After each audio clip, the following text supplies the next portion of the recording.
కొత్త న్యాయ చట్టాలతో సామాన్యుడికి సత్వర న్యాయం అందుతోందన్నారు కేంద్ర మంత్రి అమిత్ షా. డేటా ఆధారంగా ఇప్పుడు న్యాయ వ్యవస్థ నడుస్తోందని చెప్పారు. ప్రపంచ ఆర్థిక వ్యవస్థ నిర్మాణాత్మక మార్పును చూస్తోందన్నారు central finance minister Nirmala. Tariff ఆంక్షలు, విభేదాలు ప్రపంచ సరఫరా గొలుసును దెబ్బతీస్తోందని, అయినా భారత్ తట్టుకొని నిలబడుతుందన్నారు నిర్మలా.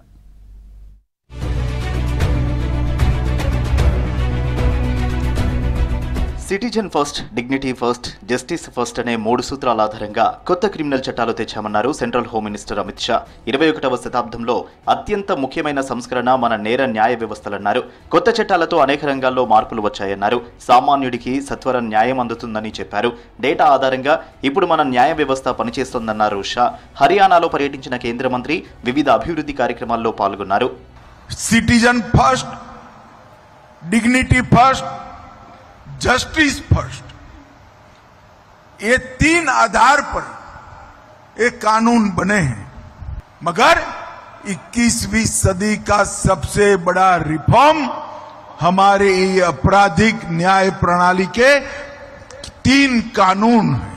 ప్రపంచ ఆర్థిక వ్యవస్థ నిర్మాణాత్మక మార్పును చూస్తోందన్నారు కేంద్ర ఆర్థిక మంత్రి నిర్మలా సీతారామన్. ఆర్థిక, ఇంధన అసమతుల్యతను ఎదుర్కోవడం కూడా దేశాల ముందున్న కర్తవ్యమన్నారు. ఆంక్షలు, టారిఫ్లు, విభేదాలు ప్రపంచ సరఫరా గొలుసులను దెబ్బతీస్తున్నాయని చెప్పారు.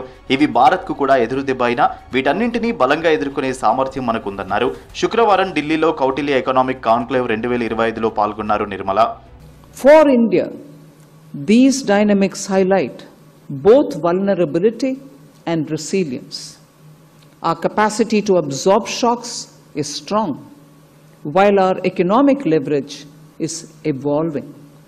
Our choices will determine whether resilience becomes a foundation for leadership or merely a buffer against uncertainty. సమతుల్య జీవితాన్ని గడపడానికి జైన సమాజం బోధనలు ఉపయోగపడతాయన్నారు కేంద్ర మంత్రి రాజ్నాథ్ సింగ్. జైన్ ఇంటర్నేషనల్ ట్రేడ్ ఆర్గనైజేషన్ను ఉద్దేశించి రాజ్నాథ్ మాట్లాడారు. భోగభాగ్యాల గురించే మనిషి జీవించొద్దని కోరారు. జైన సమాజం త్యాగాలు చేయాలని సూచిస్తుందన్నారు. कम प्राप्त करके भी खुश रहना हमारी संस्कृति में गहराई से यह निहित है. हमारी परंपरा हमेशा ये सिखाती रही है कि हम केवल भोग के लिए न जिए बल्कि योग और त्याग के मार्ग पर चलें. यही हमारी भारतीय संस्कृति हमको संदेश देती है. దక్షిణ అమెరికా పర్యటనలో ఉన్న ప్రతిపక్ష నేత రాహుల్ గాంధీ కీలక ట్వీట్ చేశారు. బజాజ్ పల్సర్ బైక్తో దిగిన ఫోటోను ఎక్స్లో షేర్ చేశారు. భారత కంపెనీలైన బజాజ్, హీరో, టీవీఎస్లో కొలంబియాలో పనిచేస్తున్న విధానం చూసి తాను గర్వపడుతున్నట్లు తెలిపారు.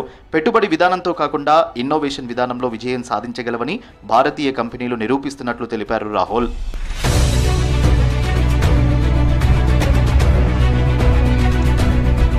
పాకిస్తాన్కు మరోసారి స్ట్రాంగ్ వార్నింగ్ ఇచ్చారు ఆర్మీ చీఫ్ ఉపేంద్ర ద్వివేది. ఉగ్రవాదాన్ని ఆపకపోతే పాకిస్తాన్ను ప్రపంచ చిత్రపటంలో లేకుండా చేస్తామని చెప్పారు. త్వరలో ఆపరేషన్ సింధూర్ 2.0 ఉంటుందన్నారు. సైనికులందరూ సర్వసన్నద్ధం కావాలని పిలుపునిచ్చారు. రాజస్థాన్లో పర్యటించిన ఆర్మీ చీఫ్ అనూప్గఢ్ ఆర్మీ పోస్టును సందర్శించారు. పాకిస్తాన్ ఉనికిపై ఆలోచించే విధంగా ఈసారి తమ చర్యలుంటాయన్నారు. सिंदूर 1.0 में हमने संयम रखा. इस बार हम आगे की कार्रवाई करेंगे और कुछ ऐसी कार्रवाई करेंगे कि हो सकता है पाकिस्तान को सोचना पड़े कि उसे इतिहास में, भूगोल में रहना है कि नहीं रहना है. अगर उसे भूगोल में अपनी जगह बनानी है तो उसके लिए उसे जो स्टेट स्पॉन्सर टेररिज्म जिसको हम बोलते हैं, यानी कि उसका देश जो टेररिज्म को स्पॉन्सर कर रहा है उसे रोकना पड़ेगा. ఆపరేషన్ సింధూర్తో పాకిస్తాన్కు గట్టి గుణపాఠం చెప్పామన్నారు Indian air force air chief marshal Amar Preet Singh. 300 కిలోమీటర్ల పాక్ భూభాగానికి వెళ్లి దాడులు చేశామన్నారు. 5 పాక్ F-16 విమానాలను కూల్చేశామని చెప్పారు. ఆపరేషన్ సింధూర్ సమయంలో సైన్యానికి కేంద్రం పూర్తి స్వేచ్ఛనిచ్చిందన్నారు Amar Preet.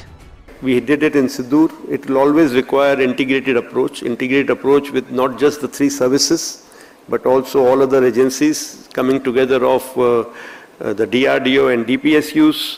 And we have to make sure that whatever lessons we have learned from Sindoor, wherever we were good, wherever we think we could have done better in terms of integration, we should progress towards that. Rahul గాంధీపై కొలంబియాలో చేసిన వ్యాఖ్యలపై fire అయ్యారు మహారాష్ట్ర ముఖ్యమంత్రి దేవేంద్ర ఫడ్నవీస్. రాహుల్ గాంధీకి భారత రాజ్యాంగంపై అస్సలు నమ్మకం లేదన్నారు. రాహుల్ గాంధీ నోరు తెరిస్తే అబద్ధాలు మాత్రమే చెప్తున్నారని విమర్శించారు.